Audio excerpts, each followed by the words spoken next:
নবীর মসজিদে নববী ছিল গণভবন, আমার নবীর মসজিদে ছিল বঙ্গভবন। এইখানেই ছিল সুপ্রিম কোর্ট, হাই কোর্ট। এখানে বসেই বিশ্বনবী যুদ্ধের জন্য সেনা প্রেরণ করতেন। এখানে বসেই বিশ্বনবী বেকারদের কর্মসংস্থান করতেন। এখানে বসেই বিশ্বনবী বিধবা নারীদের জন্য ভাতার ব্যবস্থা করে দিতেন। এই মসজিদের মধ্যে বসেই বিশ্বনবী আহলে সুফার সাহাবীদেরকে হাদিসের শিক্ষা দিতেন। সুবহানাল্লাহ পড়েন। এজন্য মসজিদের নানামুখী ব্যবহার আছে। আমরা শুধু এটা ইবাদতের জন্য রাখছি, কিন্তু বিষ্ণু ঈসা ইসলাম এটাকে নানা কাজে লাগিয়েছেন। আমাদের মসজিদগুলোকে আমরা শুধুমাত্র জিকির আর সালাতের জন্য নির্ধারণ করেছি, কিন্তু বিষ্ণু ঈসা ইসলাম নানামুখী কাজ এই মসজিদের ভেতরে করেছেন। মসজিদে নববী বাচ্চাদের জন্য উন্মুক্ত ছিল, নারীদের জন্য উন্মুক্ত ছিল, হিজরাদের জন্য উন্মুক্ত ছিল। দুখুলুল মসজিদ, তাহিয়াতুল মসজিদ, তাহিয়াতুল উযু, যেই নাম দেন। ওযু করলেই, মসজিদে ঢুকলেই মনে থাকবে, ভুলে যাবেন তো আপনারা, খেয়াল থাকবে। মসজিদে ঢুকলেই 2 রাকাত পড়তেন বিশ্বনবী মুহাম্মদ সাল্লাল্লাহু। বিশ্বনবী জুমার খুতবা দিচ্ছেন, হঠাৎ এক সাহাবী খুতবা চলাকালীন সময়ে মসজিদে ঢুকেই বসে পড়লেন। বিশ্বনবী বললেন দাঁড়াও, নিজের খুতবা বন্ধ করে দিয়ে সাহাবীরে বললেন দাঁড়াও, 2 রাকাত পড়েছো নাকি? সাহাবী বলে পড়ি নাই। বিশ্বনবী বললেন তাড়াতাড়ি করে চটজলদি করে 2 রাকাত পড়ে নাও। খুতবা, জুমার খুতবা চলতেছে, খুতবা থামিয়ে দিয়ে খুতবার নিরবিচ্ছিন্নতাকে ভঙ্গ করে আল্লাহর হাবিব সাল্লাল্লাহু আলাইহি ওয়াসাল্লাম 2 রাকাত পড়তে বললেন। এটা খুবই জরুরি, পড়বেন, খুতবা চলাকালীনও পড়বেন। যদিও আমাদের দেশের অনেক জায়গায় এটার সুযোগ দেয় না, বলে যে লাল বাতি জ্বলন্ত অবস্থায় নামাজ পড়া নিষেধ, নিজেরা বানাইছে এই নিষেধ। তো পড়তে না দিলে বারান্দায় পড়েন, যেহেতু খুতবা শোনারও গুরুত্ব আছে। হানাফি মাযহাবে খুতবাটারে ওয়াজিব বলে, খুব গুরুত্ব দেয়। এজন্য বলে যে এটা বেশি গুরুত্বপূর্ণ ওই নামাজের চেয়ে। এটা হচ্ছে ওনাদের দলিল, কিন্তু ওই দলিলটা বেশি শক্তিশালী যে মসজিদে ঢুকেই 2 রাকাত পড়তে হয়, ঠিক কিনা? এজন্য মসজিদে ঢুকেই আমরা 2 রাকাত পড়বো। তাহলে প্রথমে ওযু করে নিলাম, সুন্দর জামা পরলাম, ডান পা দিয়ে মসজিদে ঢুকলাম, ঢুকেই 2 রাকাত পড়লাম। এই সবগুলো আদেশ বিশ্বনবী আমাদের জন্য দিয়েছে, ঠিক কিনা? আবার বিশ্বনবী নিষেধ করেছে কবরের উপর যেন কখনো কেউ মসজিদ না বানায়। লাআনা রাসূলুল্লাহ সাল্লাল্লাহু লাআনাতুল্লাহি আলাল ইয়াহুদ ওয়ান নাসারা ইত্তাখাযু কুবুর আমবিয়াইহিম মাসাজিদা। আল্লাহ তাআলা ইহুদি নাসারাদের উপর লানত দিয়েছে। কি দিয়েছে? লানত। কারণ তারা তাদের নবীদের কবরের উপরে মসজিদ বানায় ওইখানে নামাজ পড়ে। কবরস্থানে নামাজ পড়া যায়? কবরের উপরে নামাজ পড়া যায়? বাংলাদেশে আছে না নাই? ছোট্ট এতটুকু মসজিদ, 2 কাতারের এত বড় কবরস্থান, ইয়া লাল শালু নীল শালু, আগরবাতি আর গোলাপ জলের গন্ধে ঢোকা যায় না, আছে না নাই? ওখানে যে আগরবাতি জ্বালায় দেয়, গোলাপ জল ঢেলে দেয়, আছে না নাই?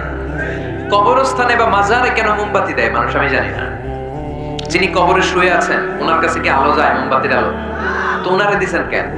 এটা তো যে সমস্ত ঘরে এখনো ইলেকট্রিসিটি পৌঁছে নাই, বাচ্চারা পড়াশোনা করতে পারেন, এদের ঘরেই না আপনি মোমবাতি দিবেন। তাহলে আপনার বাবার কবরটারে আলো দিয়ে ভরে দিবে কে? আল্লাহ।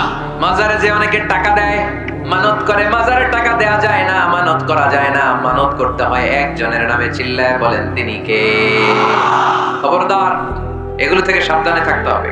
মাজার জিয়ারত করা সুন্নাহ, কবর দেখলেই সালাম দেয়া সুন্নাহ, জিয়ারত করা সুন্নাহ। এর জন্য দোয়া চাইবেন, নিজের জন্য আল্লাহর কাছে দোয়া চাইবেন, এর জন্য দোয়া করবেন, নিজের জন্য দোয়া করবেন। কিন্তু মাজারে পড়ে থাকা লোকটার কাছে কিছু যাওয়া যায়?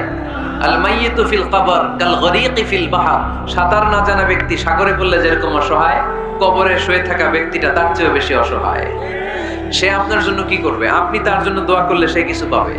সে আপনার কিছু করাই দিতে পারবে? করতে পারে একজন, তিনি কে? চিল্লায় বলতে হবে তিনি কে? কেউ ফিরে না খালি হাতে আল্লাহরে তোর দরবারেতে, ঠিক কি না? পড়েন সবাই, কেউ ফিরে না খালি হাতে আল্লাহরে তোর দরবারেতে। এজন্য কবর কেন্দ্রিক কোনো মসজিদ নেই। আগে মসজিদ, পরে হবে কবর। যেমন বিশ্বনবী আগে তৈরি করেছেন মসজিদে নববী, তার পাশে হয়েছে বিশ্বনবীর কবর, তার বাম দিকে হয়েছে বাকিউল গারকাত, বাকি কবরস্থান, মাকবারাতুল বাকি, যেখানে বিশ্বনবীর স্ত্রীরা শুয়ে আছেন, সাহাবারা শুয়ে আছেন রাদিয়াল্লাহু তাআলা আনহুম ওয়া আনহুন্না। তাহলে আগে হবে মসজিদ, তারপরে কবর। কবর কেন্দ্রিক কোনো মসজিদ বানানো যাবে? মনে থাকবে এটা? টাঙ্গাইলে এরকম আছে যে আগে কোন আল্লাহর ওলির কবর ছিল, এর উপরে বিশাল মসজিদ বানাই দিয়েছে, আছে? নাই? আলহামদুলিল্লাহ, খুব ভালো। কবর কেন্দ্রিক মসজিদ বানাবেন, মসজিদ আর কবরস্থানে গ্যাপ রাখবেন, তাহলে ভেজাল হওয়ার সম্ভাবনা আছে না নাই? এরপরে বিশ্বনবী মসজিদকে ক্লিন রাখতে বলেছেন। আমারা রাসূলুল্লাহ সাল্লাল্লাহু আলাইহি ওয়াসাল্লাম বিবিনাইল মসজিদি ফি দুআ ওয়া আন তুনাযযাফা ওয়া তুতায়্যাবা। আল্লাহর হাবিব বলেছেন এলাকায় এলাকায় তোমরা মসজিদ বানাও, মসজিদগুলোরে পরিষ্কার রাখো, আতর আর সুগন্ধি দিয়ে তোমরা পারফিউম করে দাও, মসজিদটারে সুগন্ধযুক্ত করে রাখবেন, পারফিউম করে রাখবেন। আরব দেশে মসজিদে বাখুর জ্বালিয়ে দেয়, রূপ জ্বালিয়ে দেয়, মসজিদে ঢুকলেই কলিজাটা ঠান্ডা হয়ে যায়, নামাজ পড়তে মনে হয় কোনো দুর্গন্ধ নাই। এজন্য মসজিদ পরিচ্ছন্ন রাখার দরকার আছে না নাই? এরপরে বিষ্ণু ইসলাম বললেন মসজিদের সর্বশেষ আদব হলো তোমরা যখন মসজিদ বানাবা খবরদার মসজিদকে অতিমাত্রায় ডিজাইন করা যাবে না, অতিমাত্রায় ডিজাইন করা যাবে না। আমরা এতই ডিজাইন করি কোনটা মসজিদ আর কোনটা কমিউনিটি সেন্টার চিনাই যায় না, আছে না নাই? না, অতিমাত্রায় ডিজাইন না, যতটুকু লাগে। গরম লাগে এয়ারকন লাগে, নো প্রবলেম। নিচে সমস্যা, সিম্পলি টাইলস দিয়ে দেন, কিন্তু লাইটিং ফাইটিং লাল নীল বাতি এই কারুকার্য ওই কারুকার্য এটা করতে নিষেধ করেছেন মুহাম্মদ সাল্লাল্লাহু। বিশেষ করে মসজিদের কেবলার দেয়ালে, কোন দেয়ালে? কেবলার দেয়ালে কোনো ঘড়ি থাকতে পারবে না, কোনো ক্যালেন্ডার থাকতে পারবে না, সব পিছনে। ইমাম সাহেব ঘড়ির টাইম দেখে নিবে। সামনে ক্যালেন্ডার থাকলে নামাজের সময় ক্যালেন্ডারের ভিতরে যে মাদ্রাসা মসজিদ ওইখানে নজর পড়ার সম্ভাবনা আছে না নাই? বিভিন্ন জিনিস লেখা থাকে, নামাজও পড়ি ওইটাও পড়ি, আছে না নাই? নামাজ পড়ে কয়টা বাজলো ঘড়ির দিকে নজর পড়ার সম্ভাবনা আছে না নাই? এই জন্য কেবলার দেয়ালটা যদি সাদা মাটা রাখা যায় সেটাই ভালো। আপনার নজর থাকবে সেজদার দিকে, ডানে একটা নজর দিলে আল্লাহ বলে ফিরে আয় সেজদার দিকে তাকা, আরেক দিকে নজর দিলে আল্লাহ বলে ফিরে আয় সেজদার দিকে তাকা। আবার যদি টাইলসের দিকে নজর দেন আল্লাহ বলে ফিরে আয় সেজদার দিকে তাকা। আবার যদি নজর দেন আল্লাহ রেগে যে বলে লা হাজাত আলি ইলা সালাতিক, তোর এই নামাজের কোনো দরকার আমার নাই। যে আল্লাহ তাআলাকে খুশি করার জন্য সালাত পড়তে আসলাম, উনি যদি বলে তোর এই নামাজের দরকার আমার নাই, তো কার জন্য সালাত পড়লেন আপনি? এজন্য মসজিদের সামনের ওয়ালে যত কম ডিজাইন হওয়া যায়, ঘড়ি ক্যালেন্ডার ইত্যাদি ইত্যাদি লেখাজোখা এগুলো সামনে না, এগুলো পেছনে দিতে পারলে ভালো। ইভেন জায়নামাজের মধ্যেও কাবা ঘরের ডিজাইন আছে না নাই? এটা ইহুদিদের ষড়যন্ত্র। আমরা বোকাশোকা মুসলমান, ওরা সর্বপ্রথম জায়নামাজের মধ্যে কাবা ঘরের ডিজাইন দিছে। কোন ডিজাইন? আর আমরা মুসলমানরা মনের অজান্তে নিজের কাবারে নিজে লাথি মারি। কথা বলেন, কথা বলেন। এজন্য খবরদার, কোন মসজিদের ডিজাইনওয়ালা, কোন কাবা ঘরের নমুনাওয়ালা, মসজিদুল আকসার গম্বুজওয়ালা, মসজিদে নববীর কোন গম্বুজওয়ালা জায়নামাজ আমরা কিনবো না। আমরা না কিনলে ওদের ব্যবসা শেষ, ঠিক কিনা? ফ্রেশ জায়নামাজ কিনবেন। কি জায়নামাজ? ফ্রেশ। সিম্পলি ফুল হইতে পারে, সাদা হইলে আরো ভালো। ফ্রেশ কোন মসজিদ, বিশেষ করে কাবার ডিজাইনওয়ালা তো কিনাই যাবে না। ওইটার মধ্যে দাঁড়ায় আছে ইমাম সাহেব, আছে না নাই? মনে থাকবে, মনে থাকবে। এই জন্য বিশ্বনবী বললেন মসজিদ নির্মাণ করো, মসজিদের সাথে হৃদয়টারে ঝুলিয়ে রাখো, কিয়ামতের দিন এই মসজিদের ওসিলায় জান্নাতের বাড়ি বানায় দিবে কে? আবার বিশ্বনবী বললেন লা তুসাদ্দুর রিহাল ইল্লা ইলা সালাসাতি মাসাজিদা, এই দুনিয়ার বুকে তিনটা মসজিদের দিকে শুধু বিশেষ সওয়াবের উদ্দেশ্যে ভ্রমণ করা যায়। এই তিনটা মসজিদ ছাড়া বিশেষ সওয়াবের উদ্দেশ্যে পৃথিবীর কোনো মসজিদে ভ্রমণ করা যাবে। আপনি ডিজাইন দেখতে চাইতে পারবেন। এই যে বললেন যে কি একটা হইছে 200 কত গম্বুজ? 201 গম্বুজ, সুন্দর একটা বানাইছে, দেখতে যাই, যাওয়া যাবে। নামাজ পড়তে মনে চায় ওইটাই যাওয়া যাবে, কিন্তু ওইখানে বেশি সওয়াব হবে, এই নিয়তে যাওয়া যাবে? You cannot say it any journey expecting special virtue except 3 mosques, the Mosque of Haram, the Mosque al-Nabawi, the Masjid al-Aqsa, ঠিক কি না? এই তিনটা মসজিদ ছাড়া বিশেষ সওয়াবের নিয়তে পৃথিবীর কোনো মসজিদে ভ্রমণ করা যায় না, তবে দেখতে যাওয়া যায়। এটার আর্কিটেকচারাল ডিজাইন দেখার জন্য, এটার ক্যালিওগ্রাফিক্যাল ডিজাইন, এটার ইকোসিস্টেম, এটা কেমন করে করেছে, কতটুকু জায়গা, ডিজাইনটা কেমন, এটা দেখার জন্য যেতে পারবেন। কিন্তু এই 201 গম্বুজে নামাজ পড়লে সওয়াব 3 গুণ হবে, এরকম ধারণা করা যাবে? বাইতুল মুকাররমে পড়লে এত গুণ সওয়াব, এই ধারণা করা যাবে? তিনটা মসজিদে নিয়ত করে যাওয়া যায়। 1 নম্বরে মসজিদে হারাম, 1 নম্বরে কি?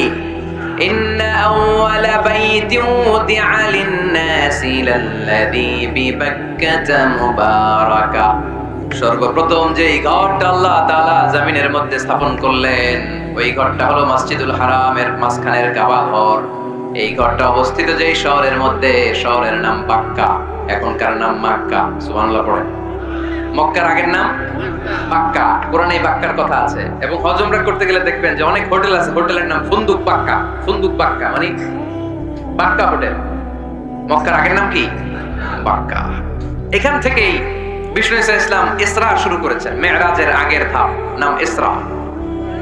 এই মসজিদে 1 রাকাত নামাজ পড়লে 1 লক্ষ রাকাতের সওয়াব দেয় কে? সুবহানাল্লাহ করতে পারলেন না? পৃথিবীর আর কোন মসজিদে 1 রাকাত পড়লে 1 লক্ষ রাকাতের সওয়াব হয়? আপনাদের 201 গম্বুজে বললে, বাইতুল মুকাররম, পৃথিবীর কোন মসজিদে বললে হবে? শুধুমাত্র কেবলমাত্র মসজিদুল হারামে 1 রাকাত সালাত পড়লে 1 লক্ষ রাকাতের সওয়াব আমলনামায় দিবে কে? এজন্য আল্লাহ বললেন, ওখানে যাও, হাইসুমা তুয়াল্লু ফাওয়াল্লু ওয়াজুহাকুম শাতরা, যেখানে যাইবা, দুনিয়ার যেখানেই থাকো না কেন, কাবা ঘরের দিকে হয়ে নামাজ পড়াকে আবশ্যক করেছে কে? পৃথিবীর যেখানেই যান, কোন দিকে হয়ে নামাজ পড়বেন? কাবা, টু দ্য ডাইরেকশন অফ কিবলা। আপনি অবাক হবেন, অস্ট্রেলিয়ায় একটা শহর আছে সিডনি। এই সিডনি শহরে একটা জঙ্গল আছে, এই জঙ্গলে একটা গাছ আছে, যে গাছটা মানুষের মতো রুকু করে আছে, টু দ্য ডাইরেকশন অফ কিবলা, তাও কিবলামুখী হয়ে। পত্রিকার কাটিং দেখেছেন না আপনারা? অনেক ক্যালেন্ডারেও আছে। গাছ, ইউটিউবে দেখেছেন? গাছ রুকু করে আছে, টু দ্য ডাইরেকশন অফ কিবলা, কিবলামুখী হয়ে, মানুষের মতো। সুবহানাল্লাহ পড়ে। তাহলে এই মসজিদ এমন মসজিদ, এই মসজিদে 1 রাকাত সালাত পড়লে 1 লক্ষ রাকাতের সওয়াব হয়ে যায়। এই মসজিদ এমন মসজিদ, যেই মসজিদের মাঝখানে একটা ঘর আছে, ঘরটার নাম বাইতুল্লাহ। প্রতিনিয়ত এই ঘরের উপর 120টা রহমত নাজিল করে কে? 60টা রহমত নাজিল হয় যারা কাবা ঘরের চারদিকে তাওয়াফ করতে থাকে।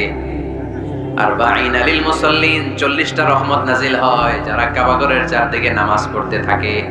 20 লিন নাযিরিন ইলাল কাবা, বাকি 20টা সওয়াব নাজিল হয় যারা শুধু কাবা ঘরের দিকে তাকিয়ে থাকে। কাবা ঘরের দিকে তাকিয়ে থাকলে সওয়াব। সুবহানাল্লাহ বললেন না? আন-নাযার ইলাল কাবা, 3 জিনিসের দিকে তাকালেই সওয়াব। কয় জিনিস? জোরে বলেন।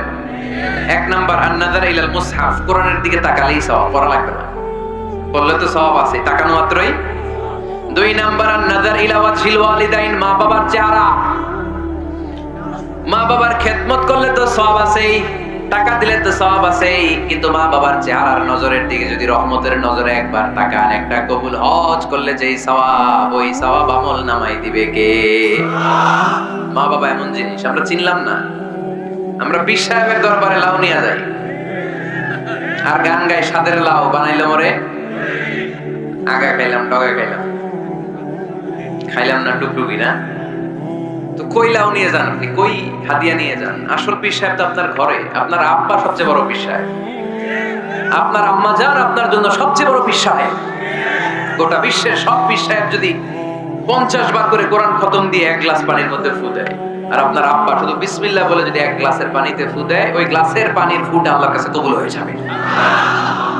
এজন্য বিশ্বনবী বলতেন, জান্নাতু তাহতা আকদামি উম্মাহাতিকুম, ও দুনিয়ার মানুষেরা শোনো, দুনিয়ার পুরুষ মানুষদের পায়ের নিচে থাকে জুতা, জুতার নিচে থাকে বালু আর মাটি, আর দুনিয়ার বুকে এক একটা মায়ের পায়ের নিচে থাকে তার সন্তানদের জান্নাত। ওগো মা, তুমি এই ধরনের শ্রেষ্ঠ নিয়ামত, তোমারই পদতলে রয়েছে জান্নাত। ওগো মা, তুমি এই ধরনের শ্রেষ্ঠ নিয়ামত, তোমারই পদতলে রয়েছে জান্নাত। সুবহানাল্লাহ পড়ো। কি মা? এই মারে আমরা চিনি না। লাউ কাতা'তা জিলদাক, তোমার গায়ের চামড়া কেটেও যদি মাকে জুতো বানিয়ে দাও, ওই যে ছোটবেলায় দুধ খাইছিলা, 1 ঢোক দুধের শোধ আদায় হবে না। 1 ঢোক দুধের শোধ আদায় হবে না। ওই মা 3 বার বললেন আল্লাহ রাসূল এই মায়ের কথা। কয়বার? আল্লাহর হাবিব বললেন মা মা মা, তারপরে মা কয়বার? বাবা কয়বার?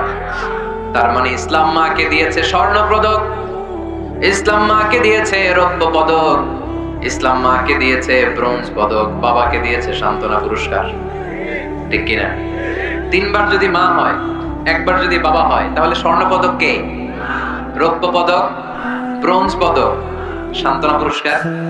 সুবহানাল্লাহ কইতে বললেন না? ওই মায়ের চেহারার দিকে যদি রহমতের নজরে একবার তাকান, কবুল হজের সওয়াব আছে না নাই?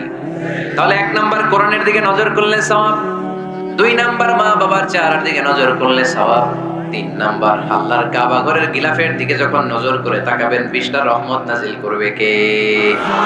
তাহলে শ্রেষ্ঠ মসজিদ মসজিদে হারাম, শ্রেষ্ঠ মসজিদ। 2 নাম্বার হচ্ছে মসজিদ নববী, নবীর মসজিদ, ওখানে 1 রাকাত পড়লে 1000 রাকাতের সওয়াব। আমার নবী শুয়ে আছে তার পাশেই জান্নাতুল বাকিয়া, মাকবারাতুল বাকিয়া, এরপর আছে রওবা।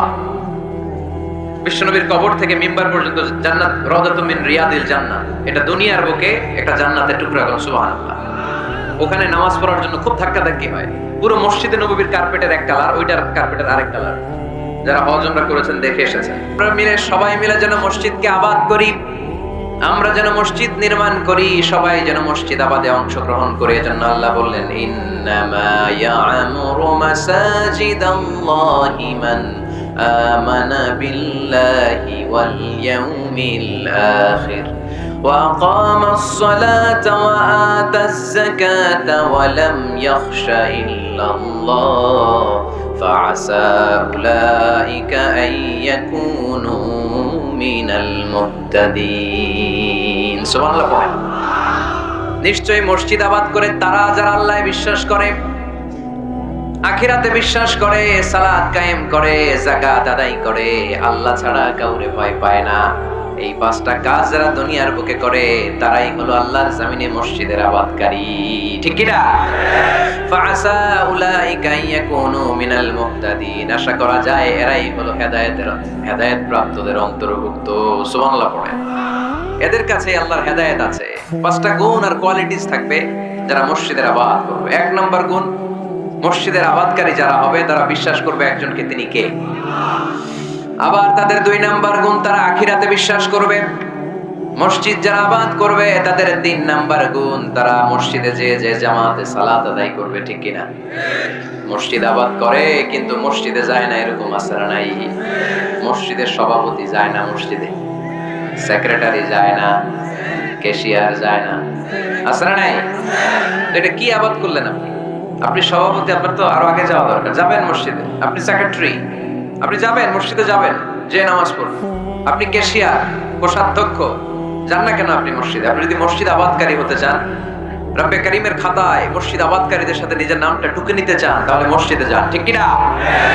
এজন্য আল্লাহ বললেন, মসজিদ আবাদকারী তারা যারা আল্লাহর উপর ঈমান আনে, আখিরাতের প্রতি ঈমান আনে, তারা মসজিদে যায়। মসজিদে যে সালাত কায়েম করে। কি করে? সালাত কায়েম করো, ও সালাত কায়েম করো, হবে সম্মানী তুমি, হবে জান্নাতি তুমি, হবে সম্মানী তুমি, হবে জান্নাতি তুমি। দিবে কাল হাসরে শীতল ছায়া আরশে আজিম, রব্বিয়াল আলা রব্বিয়াল আযীম, রব্বিয়াল আলা রব্বিয়াল আযীম। সুবহানাল্লাহ পড়েন। আউয়ালু মা ইউহাসাবু বিহিল আবদু ইয়াউমাল কিয়ামাতি আস-সালাহ। কিয়ামতের দিন সর্বপ্রথম যে জিনিসটার হিসাব আল্লাহ নেবেন সেটা কি? সালাত। কুরবানির গোশতের সাথে যেটা খায়, তাই না? সালাত মানে নামাজ। এই নামাজের হিসাবটা সর্বপ্রথম আমাদের কাছ থেকে চাইবে কে? আপনার আমলনামার এই হিসাব যদি আপনার জন্য কিয়ামতের দিন সহজ হয়ে যায়, পুরো আমলনামাটারে সহজ করে দিবে কে? আর এই সালাতের হিসাবে যদি গন্ডগোল লাগে, সব গন্ডগোল লাগাই দিবে কে? এজন্য আল্লাহ বললেন, মসজিদের আবাদকারী তারা যারা আমার উপরে বিশ্বাস রাখে, আখিরাতে বিশ্বাস রাখে, সালাত কায়েম করে, যাকাত আদায় করে, আল্লাহ ছাড়া কাউকে তারা ভয় পায় না। ওয়ালাম ইয়াখশা ইল্লাল্লাহ। আল্লাহ ছাড়া কাউকে তারা ভয় পায় না। তাদের হৃদয়ে ভয় থাকে একজনের, তিনি কে? ফাআসা উলাইকা ইয়াকুনু মিনাল মুহতাদিন। আশা করা যায় তারাই হেদায়েত প্রাপ্তদের অন্তর্ভুক্ত। ঠিক কি না? কথাটা কার? এখন আমরা মসজিদের আবাদকারী হতে চাই কি চাই না? এই 4-5 জন চান? সবাই মসজিদের আবাদকারী হতে চাই কি চাই না? তাহলে এই 5টা কাজ করতে হবে। আল্লাহর উপর বিশ্বাস, আখিরাতে বিশ্বাস, মসজিদে যে সালাত আদায়, যাকাত আদায়, আর হৃদয়ে আল্লাহর ভয় ছাড়া আর কারো কোনো ভয় থাকতে পারবে না। সাউন্ড নাই ওখানে? মাইকম্যান কই? কি নাম তোমার মাইকের? দেখি। সুরেলা। নাই কোনো সুর তোমার মাইকে, নাম দিছো সুরেলা। মতিঝিলে মতি নাই, আছে শুধু জিল। সোনার গায়ে সোনা নাই, আছে শুধু বিল। তোমার মাইকে সুর নাই, নাম দিছো সুরেলা। সুর দাও, এদিকে একটু সুর দিয়ে দাও, একটু সাউন্ড দিয়ে দাও, একটু স্ট্রং করে দাও। সুরেলা, সুন্দর নাম দিছো তুমি। আমার নবীর কণ্ঠ ছিল বড় সুরেলা। ঠিক কিনা? রাসূল সাল্লাল্লাহু আলাইহি ওয়াসাল্লামের কণ্ঠের তেলাওয়াত শুনে কাফের মুশরিকগুলো পাগল হয়ে যেত। অস্থির হয়ে যেত, এত সুন্দর কণ্ঠ কি করে হয়। এবং রাতের বেলা লুকিয়ে লুকিয়ে আল্লাহর হাবিবের তেলাওয়াত শুনতে যেত। সুবহানাল্লাহ পড়বেন না? হয়েছে? সুরেলা হয়েছে? হয়েছে, আলহামদুলিল্লাহ। তাহলে আমরা সবাই মসজিদ আবাদ করতে চাই। টাঙ্গাইলের ভাইরা আজকে আমাকে বললো যে মসজিদ নাকি আজকে আপনারা আবাদ করবেন। রাজি আছেন তো সবাই? খেয়াল রাখবেন, ইসলামে মসজিদ এটা সবার, নাকি আওয়ামী লীগের, বিএনপি, জাতীয় পার্টি, জামাত ইসলাম, পীরের মুরিদ, তাবলীগের ভাই? কাদের? চিল্লায় বলেন কাদের? অনেক জায়গায় দেখেন মসজিদ বানায় আহলে হাদিস জামে মসজিদ। কেন আহলে হাদিস জামে মসজিদ হবে কেন? আবার অনেক জায়গায় হানাফি জামে মসজিদ। কেন? সমস্যা কি আপনাদের? ভাগ করেন কেন? আল্লাহ রাসূল আসছে মিলাইতে, আমরা খালি কোপায়া কোপায়া ভাগ করে দেই। না, ভাগ করবেন না, সবাইরে সব মসজিদে ঢুকতে দিবেন। আহলে হাদিসের ভাইরা হানাফি ভাইদের সাথে মসজিদে সালাত পড়বে। হানাফি মাযহাব যারা মানে তারা আহলে হাদিসের ভাইদের সাথে সালাত আদায় করবে। ঠেলাঠেলি আছে? কাবা ঘরের সামনে কেউ এইভাবে বুকে বাঁধে, আল্লাহু আকবার, এইভাবে দেখছেন না? কেউ এইভাবে, আবার হানাফিরা এইভাবে। মালিকিদের কিছু লোক আছে এরা বাঁধেই না, ছেড়ে রাখছে। কি করবি কর, বাঁধনো না এইভাবে। হ্যাঁ, এবার কিছু করারও নাই, এরা ছেড়ে দিয়ে নামাজ পড়ে।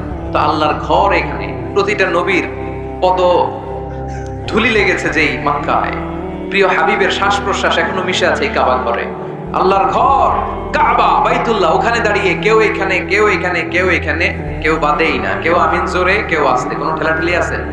তো বাংলাদেশের ঠেলাঠেলিটা আনলো কে? কেন এই ঠেলাঠেলিটা করেন? কথা কি বুঝেন? ঠেলাঠেলির দিন শেষ, ঐক্য গড়ার বাংলাদেশ। চিল্লায় বলো ঠিক কিনা?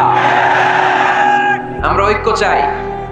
অনেক ভুল বোঝানো হয়েছে আমাদেরকে, অনেক ন্যারো মাইন্ডেড বানিয়ে রাখা হয়েছে। সংকীর্ণতার দিন শেষ, পরিবর্তন হতে শুরু করেছে। মানুষ এখন অনেক চালাক। জনগণের ধোঁকা দেওয়া, তাওহীদপন্থী মুসলমানদের গোজামিল দিয়ে বুঝ দেওয়ার দিন শেষ। ধরে বলেন ঠিক কিনা? যেটা বলবেন কোরআন সুন্নাহর আলোকে বলবেন। ইসলাম এসেছে মিলানোর জন্য, তা আপনি পিস পিস করেন কেন? আল্লাহ আপনারা পিস পিস করে ফেলবে। সবাই ভাই ভাই, মসজিদ সবার। ৬০ জন খ্রিস্টান পাদ্রী নাজরান থেকে এসেছে আল্লাহর হাবিবের সাথে দেখা করতে। জায়গা নাই, কই বসতে দিবে? কোনো জায়গা না পেয়ে ৬০ জন খ্রিস্টানের জন্য আল্লাহর হাবিব সাল্লাল্লাহু আলাইহি ওয়াসাল্লাম মসজিদে নববীর দরজা খুলে দিয়ে খ্রিস্টানদেরকে মসজিদে ঢুকতে দিয়েছে। মসজিদে নববীতে খ্রিস্টান ঢুকতে পারে, আর আমাদের আহলে হাদিস মসজিদে হানাফি ভাইরা ঢুকতে পারে না। হানাফি ভাইদের মসজিদে আহলে হাদিসের ভাইরা ঢুকতে পারে না। এটা আপনি পেয়েছেন কোথায়? কেন করেন এগুলো? বাদ দিয়ে দেন। আমরা সবাই এক। চিল্লায় বলেন ঠিক কিনা? আপনারা কি ঐক্য চান নাকি কিলাকিলি করবেন? আমরা কিলাকিলি চাই, বিভেদ চাই, হিংসা চাই, আর কোন ঝগড়া মারামারি চাই? আমরা চাই ঐক্য। চিল্লায় বলেন কি চাই? আল্লাহ তুমি ঐক্য প্রতিষ্ঠার তৌফিক আমাদেরকে দান করো। আর জোরে বলি আমিন। এজন্য আল্লাহ বললেন ইন্নামা ইয়ামুরু মাসাজিদাল্লাহ, যারা আল্লাহয় বিশ্বাসী, নামাজ পড়ে, যাকাত দেয়, আল্লাহরে ভয় করে, তারাই মসজিদের আবাদ করে। উমরানুল মাসাজিদ, কেমন করে মসজিদের আবাদ করবেন? ১ নাম্বার, মসজিদ নির্মাণের মাধ্যমে মসজিদের আবাদ হয়। ঠিক কি না? আল্লাহর হাবিব বললেন মান বানা লিল্লাহি বাইতান মিন মালিহি বানাল্লাহু লাহু বাইতান ফিল জান্নাহ। নিজের অর্থ ব্যয় করে যে দুনিয়ার বুকে মসজিদ বানায়া দেয়, আল্লাহ তার জন্য জান্নাতে ঘর বানায়া দেয়। ইন্না মিম্মা ইয়ালহাকু আল মুমিনু মিন হাসানাতিহি বা'দা মাউতিহি, মৃত্যুর পরে কোন মানুষ যে সওয়াবগুলো অটোমেটিক সব সময় ধারাবাহিকভাবে পেতে থাকে, তার মধ্যে একটা হচ্ছে দুনিয়াতে সে যদি কোনো মসজিদ বানিয়ে যায়, তার পার্সেন্টেজ সওয়াব যতদিন এই পৃথিবী থাকবে ততদিন আপনার আমলনামায় ওই সওয়াবের পার্সেন্টেজ পাঠিয়ে দিবে কে? তার মানে মসজিদ আবাদের ১ নাম্বার পদ্ধতি মসজিদ বানানো। মসজিদ আবাদের ২ নাম্বার পদ্ধতি বারবার মসজিদে যাওয়া, মসজিদে যে জামাতে সালাত আদায় করা। মসজিদের সাথে সম্পর্কের দরকার আছে না নাই? মসজিদে যে জামাতে সালাত আদায় করা। সালাতুল জামাআ তাফদুলু সালাতাল ফাজরি বি২৭ দারাজা। একা নামাজ পড়লে যেই সওয়াব, মসজিদে যে জামাতে পড়লে ২৭ গুণ সওয়াব হয়ে যায়। এজন্য জামাতে সালাত পড়বেন তো। তার মানে ১ নম্বরে পেলাম মসজিদ বানানো, ২ নম্বরে পেলাম মসজিদে যে জামাতে নামাজ পড়া, ৩ নম্বরে মসজিদের সাথে হৃদয়টারে ঝুলিয়ে রাখা। মসজিদের সাথে হৃদয়টা ঝুলে থাকবে। ৭ শ্রেণীর ব্যক্তিকে আল্লাহ তাআলা কিয়ামতের দিন আরশের নিচে ছায়া দিবে। এর মধ্যে ১ শ্রেণীর ব্যক্তি ওই ব্যক্তি যে ব্যক্তির হৃদয়টা সবসময় মসজিদের সাথে ঝুলে থাকে, লেগে থাকে। জোহরের নামাজ পড়ে খালি টেনশন, কিরে আসরের সময় কখন হবে, আসর পরে চিন্তা করে মাগরিবে আমি কই থাকবো, তখন মসজিদ থাকবে কই, নামাজটা হবে কিনা। মাগরিব পড়ার পরে একটাই চিন্তা, ঘুমের আগে এশাটা যেন ঠিক মতো হয়, ঠিক কিনা? এরকম মুসল্লি আছে না নাই? আল্লাহর হাবিব বললেন, যারা সব সময় হৃদয়টারে মসজিদের সাথে এইভাবে লাগিয়ে রাখে, আরশের নিচে তাদেরকে সেদিন ছায়া দিবে কে?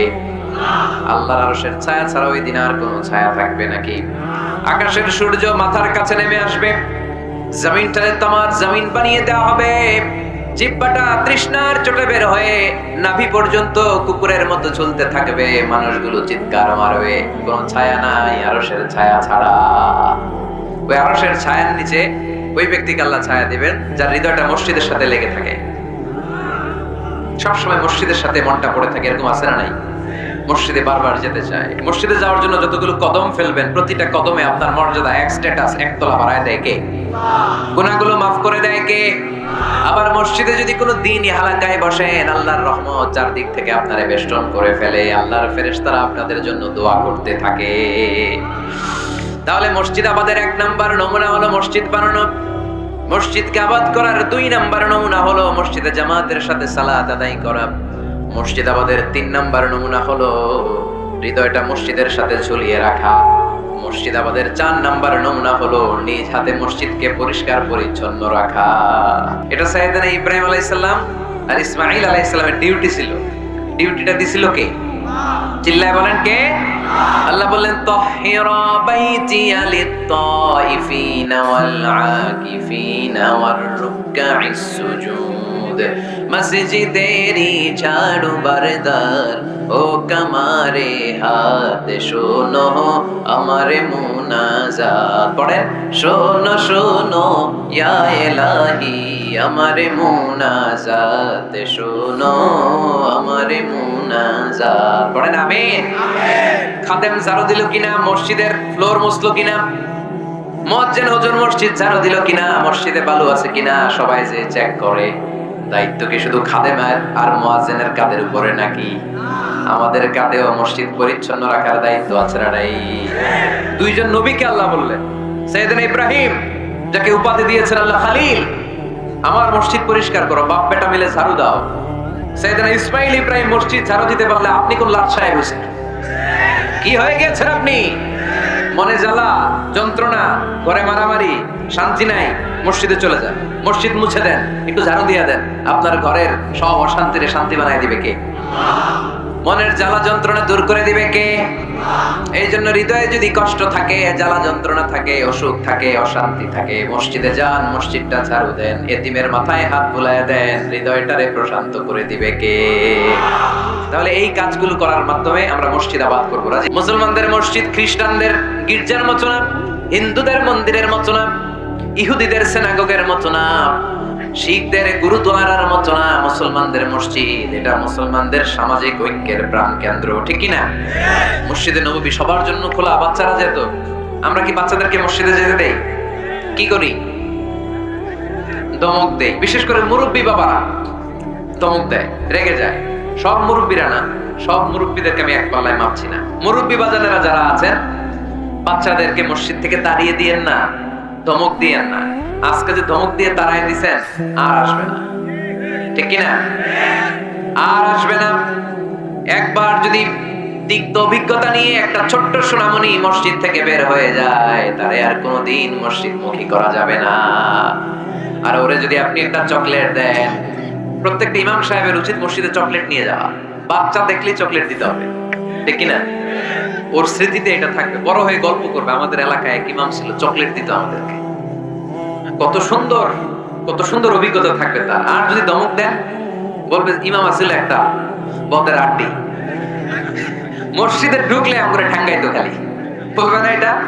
আর চকলেট দিলে আজীবন আপনারা স্মরণ রাখবে। এজন্য বাচ্চাদেরকে কখনো মসজিদ থেকে তাড়িয়ে দেওয়া যাবে। মসজিদে নববীতে যদি বাচ্চা ঢুকতে পারে, আমাদের মসজিদে কি সমস্যা?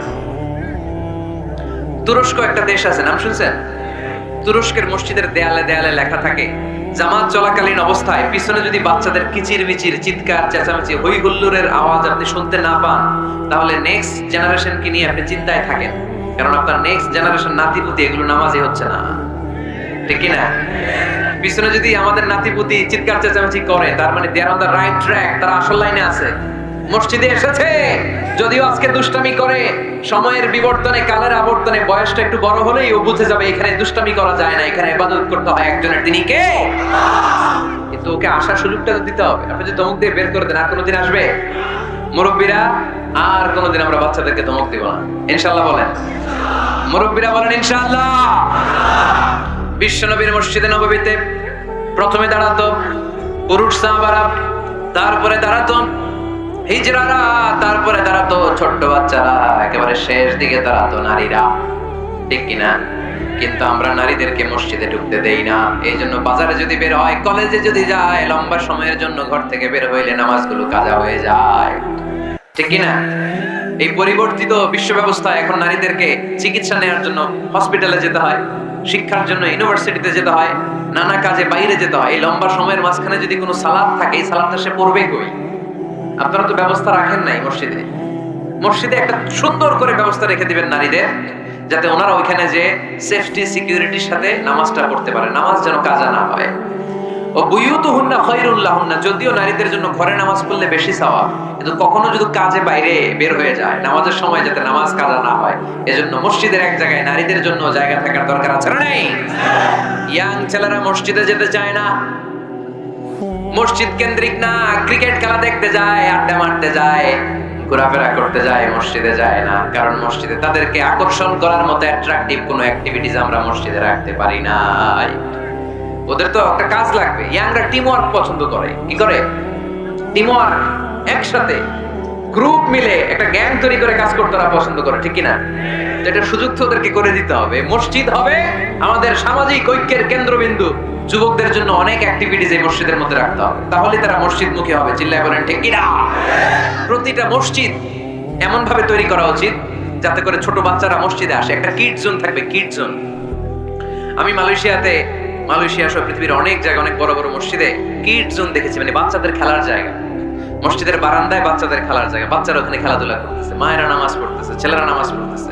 বাচ্চারা এই নামাজের দৃশ্য দেখতে দেখতে একদিন নিজেই ওযু করে নিজেই নামাজ শুরু করে দিয়েছে। দেখবেন ছোট্ট বাচ্চাটা, আমরা যখন নামাজে দাঁড়াই, আমার মেয়েও দাঁড়ায় আমার পাশে, ছোট্ট মেয়েটাও কিচ্ছু পারে না, আমি যখন সূরা পড়ি ও মুখ নাড়ায়, এরকম মুখ নাড়াইতেছে। কি যে পড়ে ও নিজেও জানে না, কিন্তু আব্বু নাড়াইতেছে মুখ, আমিও নাড়াবো। আমি রুকুতে যাই, সেও রুকুতে যায়। সুবহানাল্লাহ কইবেন না? বাচ্চারা তো দেখে দেখে শিখে। মসজিদে নিয়ে যেতে হবে। কিড জোন, কি বলে জায়গাটারে? কিড মানে বাচ্চা, তাই না? বাচ্চাদের একটা জোন থাকবে, ওখানে বেলুন থাকবে, ওখানে খেলনা থাকবে, ওখানে যে বাচ্চারা খেলবে। আরে বাচ্চারা চিৎকার চেঁচামেচি করবে না তো 80 বছরের বুড়া চিল্লাবে নাকি? বাচ্চারাই তো চিৎকার